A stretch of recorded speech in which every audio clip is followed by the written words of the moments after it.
back of the bookshelf.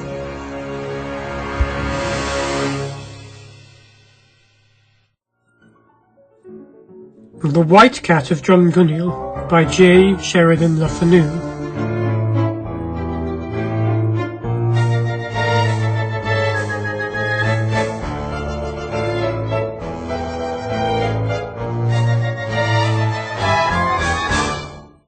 There is a famous story of a white cat, with which we all become acquainted in the nursery. I am going to tell a story of a white cat very different from the amiable and enchanted princess who took that disguise for a season. The white cat of which I speak was a more sinister animal. The traveller from Limerick toward Dublin, after passing the hills of Killaloe upon the left, as Keeper Mountain rises high in view, finds himself gradually hemmed in, up the right, by a range of lower hills. An undulating plain that dips gradually to a lower level than that of the road interposes, and some scattered hedgerows relieve its somewhat wild and melancholy character.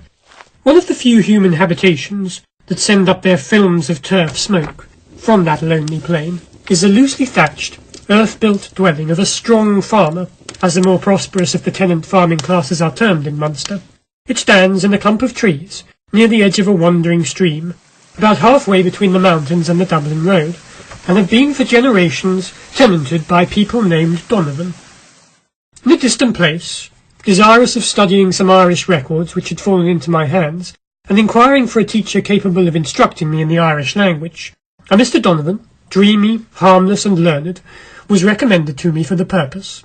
I found that he had been educated as a sizer in Trinity College, Dublin.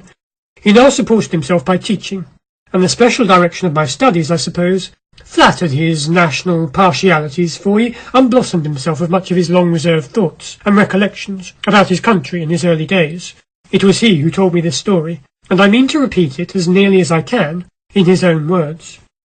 I have myself seen the old farmhouse, with its orchard of huge moss-grown apple trees.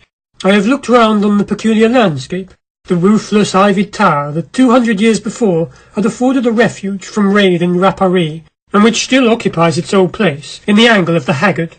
The bush-grown liss that scarcely 150 steps away records the labours of a bygone race, the dark and towering outline of Old Keeper in the background, and the lonely range of firs and heath-clad hills that form a nearer barrier, with many a line of grey rock and a clump of dwarf oak or birch. The pervading sense of loneliness made it a scene not unsuited for a wild and unearthly story, and I could quite fancy how, seen in the grey of a wintry morning, shrouded far and wide in snow, or in the melancholy glory of an autumnal sunset, or in the chill splendour of a moonlight night, it might have helped to tone a dreamy mind like honest Dan Donovan's to superstition and a proneness to the illusions of fancy. It is certain, however, that I never anywhere met with a more simple-minded creature, or one on whose good faith I could more entirely rely. When I was a boy, said he, living at home at Drumgunniol, I used to take my Goldsmith's Roman history in my hand, and go down to my favourite seat, the flat stone, sheltered by a hawthorn tree, beside the little low, a large and deep pool, such as I have heard called a tarn in England. It lay in the gentle hollow of a field that is overhung toward the north by the old orchard, and being a deserted place, was favourable to my studious quietude. One day, reading here as usual, I wearied at last, and began to look about me, thinking of the heroic scenes I had just been reading of. I was as wide awake as I am at this moment, and I saw a woman appear at the corner of the orchard and walk down the slope. She wore a long, light grey dress, so long that it seemed to sweep the grass behind her, and so singular was her appearance, in a part of the world where female attire is so inflexibly fixed by custom, that I could not take my eyes off her. Her course lay diagonally, from corner to corner of the field, which was a large one, and she pursued it without swerving. When she came near, I could see that her feet were bare, and that she seemed to be looking steadfastly upon some remote object for guidance. Her route would have crossed me, had the tarn not interposed, about 10 or 12 yards beyond the point at which I was sitting. But instead of arresting her course at the margin of the low, as I had expected, she went on, without seeming conscious of its existence, and I saw her as plainly as I see you, sir, walk across the surface of the water, and pass without seeming to see me at about the distance I had calculated. I was ready to faint from sheer terror. I was only 13 years old then, and I remember every particular as if it had happened this hour. The figure passed through the gap at the far corner of the field, and there I lost sight of it. I had hardly strength to walk home, and was so nervous, and ultimately so ill, that for 3 weeks I was confined to the house, and could not bear to be alone for a moment. I never entered that field again, such was the horror with which from that moment every object in it was clothed. Even at this distance of time I should not like to pass through it. This apparition I connected with a mysterious event, and also with a singular liability that has for nearly 8 years distinguished, or rather afflicted, our family. It is no fancy. Everybody in that part of the country knows all about it. Everybody connected what I had seen with it. I will tell it all to you, as well I can. When I was about 14 years old, that is about a year after the sight I had seen in the low field, we were one night expecting my father home from the fair of Killaloe. My mother sat up to welcome him home, and I with her, for I liked nothing better than such a vigil. My brothers and sisters and the farm servants, except the men who were driving home the cattle from the fair, were asleep in their beds. My mother and I were sitting in the chimney corner, chatting together, and watching my father's supper, which was kept hot over the fire. We knew that he would return before the men who were driving home the cattle, for he was riding, and told us that he would only wait to see them fairly on the road and then push homeward. At length we heard his voice, and the knocking of his loaded whip at the door, and my mother let him in. I don't think I ever saw my father drunk, which is more than most men of my age from the same part of the country could say of theirs, but he could drink his glass of whisky as well as another, and he usually came home from fair or market a little merry and mellow, and with a jolly flush in his cheeks. Tonight he looked sunken, pale and sad. He entered with the saddle and bridle in his hand, and he dropped them against the wall near the door, and put his arms round his wife's neck and kissed her kindly. "Welcome home, Michal," said she, kissing him heartily. "God bless you, Mavourneen," he answered, and hugging her again he turned to me, who was plucking him by the hand, jealous of his notice. I was little and light of my age, and he lifted me up in his arms and kissed me, and my arms being about his neck, he said to my mother, "Draw the bolt, Akishla." She did so, and setting me down very dejectedly, he walked to the fire, and sat down on a stool, and stretched his feet toward the glowing turf, leaning with his hands on his knees. "Rouse up, Mick darling," said my mother, who was growing anxious, "and tell me, how did the cattle sell? And did everything go lucky at the fair? Or is there anything wrong with the landlord? Oh, what in the world is it that ails you, Mick Jewel?" "Nothing, Molly. The cows sold well, thank God, and just nothing fell out between me and the landlord, and everything's the same way. There's no fault to find anywhere." "Well then, Mickey, since so it is, turn round to your hot supper, and eat it, and tell us, is there anything new?" "I got my supper, Molly, on the way, and I can't eat a bit," he answered. "Got your supper on the way, and you knowing 'twas waiting for you at home, and your wife sitting up and all?" cried my mother reproachfully. "You're taking a wrong meaning out of what I say," said my father. "There's something happened that leaves me that I can't eat a mouthful. And I'll not be dark with you, Molly, for maybe it ain't very long I have to be here, and I'll tell you what it was. It's what I've seen. The White Cat." "The Lord between us and harm!" exclaimed my mother, in a moment as pale and as chapfallen as my father, and then turning to Rally with a laugh, she said, "Ha, ha, 'tis only funnying me you are. Sure, a white rabbit was snared a Sunday last, in Grady's Wood, and Teague seen a big white rat in the haggard yesterday. 'Twas neither rat nor rabbit was in it. Don't you think but I'd know a rat or a rabbit from a big white cat, with green eyes as big as halfpennies, and its back riz up like a bridge, trotting on and across me, and ready if I dare stop to rub its sides against my shins, and maybe to make a jump and seize my throat. If that it's a cat at all, and not something worse." As he ended his description in a low tone, looking straight at the fire, my father drew his big hand across his forehead once or twice, his face being damp and shining with the moisture of fear, and he sighed, or rather groaned heavily. My mother had relapsed into panic, and was praying again in her fear. I too was terribly frightened, and on the point of crying, for I knew all about the White Cat. Clapping my father on the shoulder by way of encouragement, my mother leaned over him, kissing him, and at last began to cry. He was wringing her hands in his, and seemed in great trouble. "There was nothing came into the house with me?" he asked in a very low tone, turning to me. "There was nothing, father," I said, "but the saddle and bridle that was in your hand." "Nothing white came in the door with me," he repeated. "Nothing at all," I answered. "So best," said my father, and making the sign of the cross, he began mumbling to himself, and I knew he was saying his prayers. Waiting for a while, to give him time for this exercise, my mother asked him where he first saw it.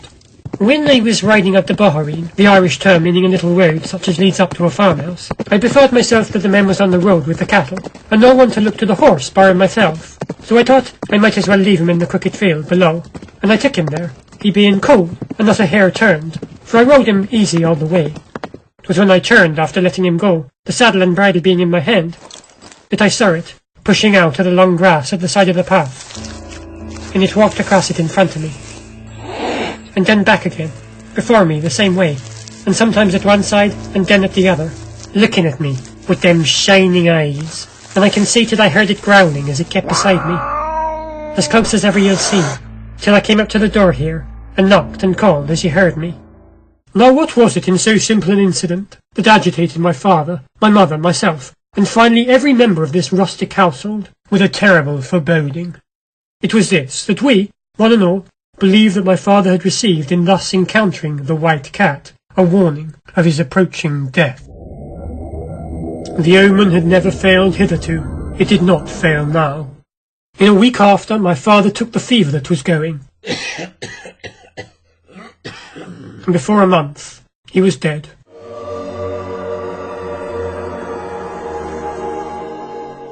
My honest friend Dan Donovan paused here. I could perceive that he was praying, for his lips were busy, and I concluded that it was for the repose of that departed soul. In a little while he resumed. "It is 80 years now since that omen first attached to my family. 80 years. Aye, it is. 90 is nearer the mark, and I've spoken to many old people in those earlier times who had a distinct recollection of everything connected with it. It happened in this way. My granduncle, Conor Donovan, had the old farm of Drumgunniol in his day. He was richer than ever my father was, or my father's father either, for he took a short lease of Balrigan and made money of it. But money won't soften a hard heart, and I'm afraid my granduncle was a cruel man. A profligate man he was surely, and that is mostly a cruel man at heart. He drank his share too, and cursed and swore when he was vexed, more than was good for his soul, I'm afraid. At that time there was a beautiful girl of the Colemans, up in the mountains, not far from the Cap o' Cullen. I'm told that there are no Colemans there now at all, and that family has passed away. The famine years made great changes. Ellen Coleman was her name. The Colemans were not rich, but being such a beauty she might have made a good match. Worse than she did for herself, poor thing, she could not. Con Donovan, my granduncle, God forgive him, sometimes in his rambles, saw her at fairs or pattens, and he fell in love with her, as who might not. He used her ill. He promised her marriage, and persuaded her to come away with him, and after all he broke his word. It was just the old story. He tired of her, and he wanted to push himself in the world, and he married a girl of the Collipes that had a great fortune, 24 cows, 70 sheep, and 120 goats.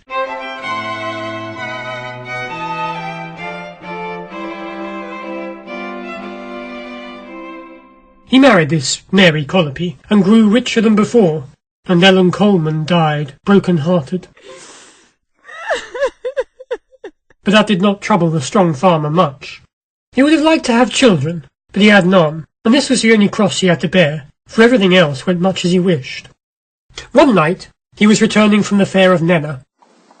A shallow stream at that time crossed the road. They have thrown a bridge over it, I'm told, some time since, and its channel was often dry in summer weather. When it was so, as it passes close by the old farmhouse of Drumgunniol, without a great deal of winding, it makes a sort of road, which people then used as a shortcut to reach the house by. Into this channel, as there was plenty of light from the moon, my granduncle turned his horse, and when he reached the 2 ash trees at the nearing of the farm, he turned his horse short into the river field, intending to ride through the gap at the other end, under the oak tree, and so he would have been within a few 100 yards of his door. As he approached the gap, he saw, or thought he saw, with a slow motion, gliding along the ground toward the same point, and now and then with a soft bound, a white object, which he described as being no bigger than his hat, but what it was he could not see, as it moved along the hedge, and disappeared at the point to which he was himself tending. When he reached the gap, the horse stopped short. He urged, and coaxed it in vain. He got down to lead it through. But it recoiled, snorted, and fell into a wild, trembling fit. He mounted it again, but its terror continued, and it obstinately resisted his caresses and his whip.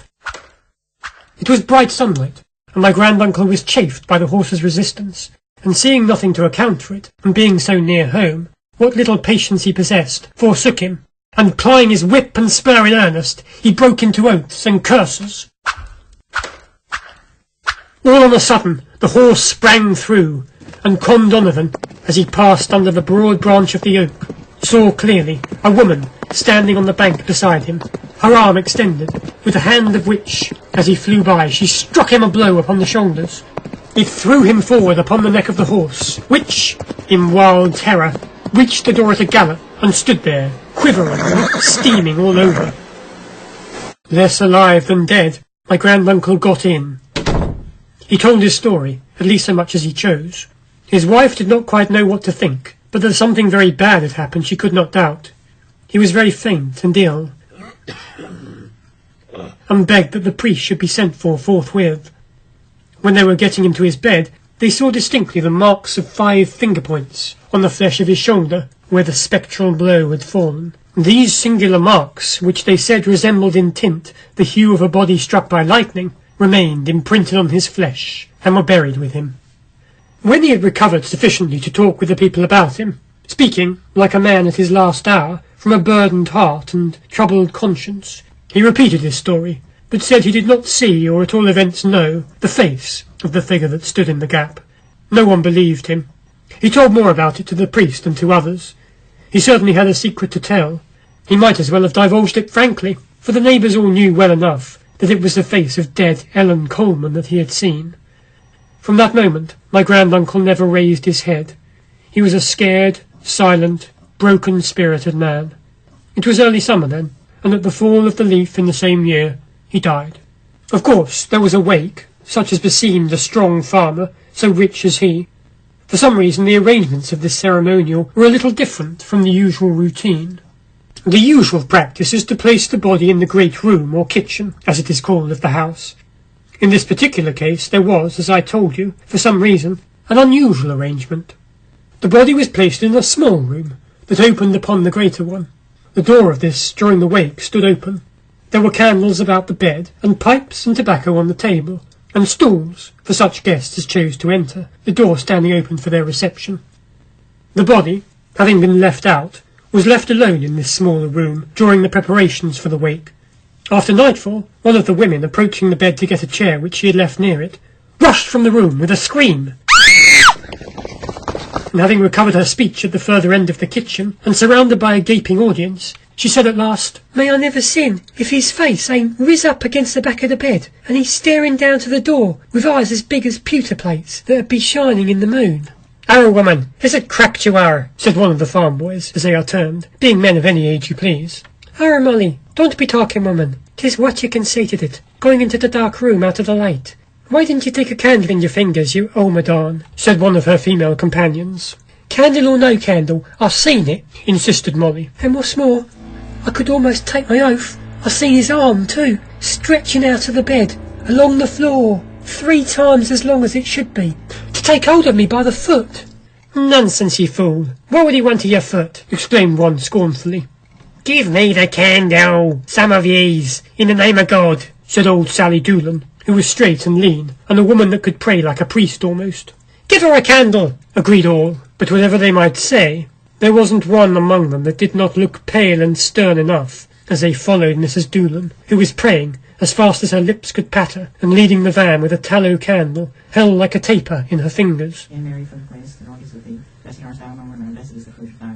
The door was half open, as a panic-stricken girl had left it, and holding the candle on high the better to examine the room, she made a step or so into it. If my granduncle's hand had been stretched along the floor in the unnatural way described, he had drawn it back again under the sheet that covered him, and tall Mrs. Doolan was in no danger of tripping over his arm as she entered. But she had not gone more than a step or two with her candle aloft, when, with a drowning face, she suddenly stopped short, staring at the bed, which was now fully in view. "Lord bless us, Mrs. Doolan, ma'am, come back," said the woman next her, who had fast hold of her dress, or her coat as they call it, and drawing her backwards with a frightened pluck, while a general recoil among her followers betokened the alarm which her hesitation had inspired. "Whisht, will yees," said the leader peremptorily. "I can't hear me own ears with the noise you're making, and which of ye's let the cat in here?" "And whose cat is it?" she asked, peering suspiciously at a white cat that was sitting on the breast of the corpse. "Put it away, will yees," she resumed, with horror at the profanation. "Many a corpse as are stretched and crossed in the bed, the likes of that I never seen yet. The man of the house, with a brute beast like that mounted on him, like a pooka. Lord forgive me for naming the like in this room. Drive it away, some of yees. Out of that, this minute, I tell ya." Each repeated the order, but no one seemed inclined to execute it. They were crossing themselves, and whispering their conjectures and misgivings as to the nature of the beast, which was no cat of that house, nor one that they had ever seen before. On a sudden, the white cat placed itself on the pillow over the head of the body, and having from that place glared for a time at them over the features of the corpse, it crept softly along the body towards them, growling low and fiercely as it drew near.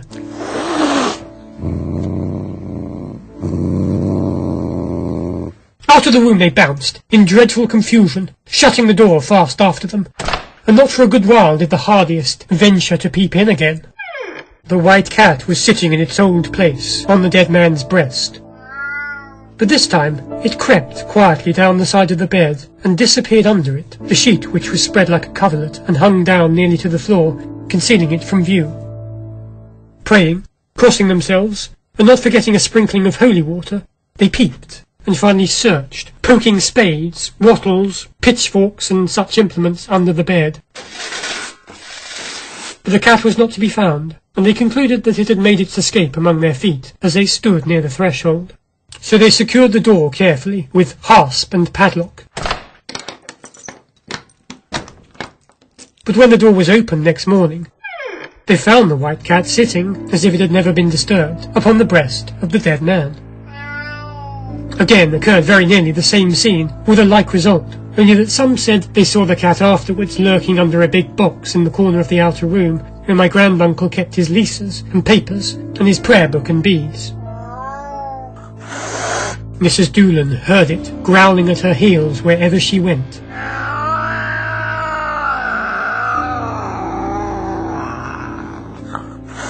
And although she could not see it, she could hear it spring on the back of her chair when she sat down, and growl in her ear, so that she would bounce up with a scream and a prayer, fancying that it was on the point of taking her by the throat. And the priest's boy, looking round the corner, under the branches of the old orchard, saw a white cat sitting under the little window of the room where my granduncle was laid out, and looking up at the 4 small panes of glass, as a cat will watch a bird. The end of it was that the cat was found on the corpse again when the room was visited, and do what they might, whenever the body was left alone, the cat was found again in the same ill-omened contiguity with the dead man, and this continued to the scandal and fear of the neighbourhood, until the door was opened finally for the wake.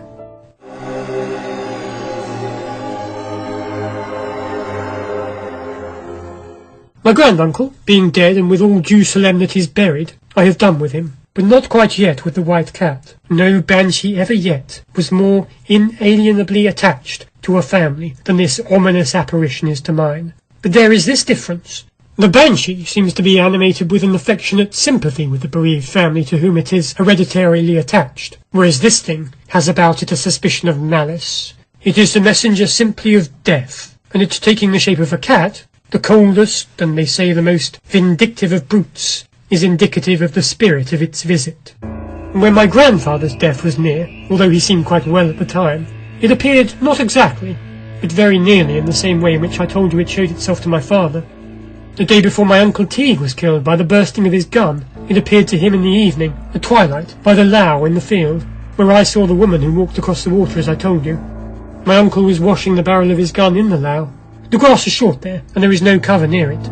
He did not know how it approached, but the first he saw of it, the white cat was walking close round his feet, in the twilight, with an angry twist of its tail, and a green glare in its eyes. And do what he would, it continued walking round and round him, in larger or smaller circles, till he reached the orchard, and there he lost it. My poor Aunt Peg, she married one of the O'Briens near Ula, came to Drumgunniol to go to the funeral of a cousin who died about a mile away. She died herself, poor woman, only a month after. Coming from the wake at 2 or 3 o'clock in the morning, as she got over the stile into the farm of Drumgunniol, she saw the white cat at her side. And it kept close beside her, she ready to faint all the time, till she reached the door of the house, where it made a spring up into the white thorn tree that grows close by. And so it parted from her. And my little brother Jim saw it also, just 3 weeks before he died. Every member of our family who dies, or takes his death sickness at Drumgunniol, is sure to see the white cat, and no one of us who sees it need hope for long life after.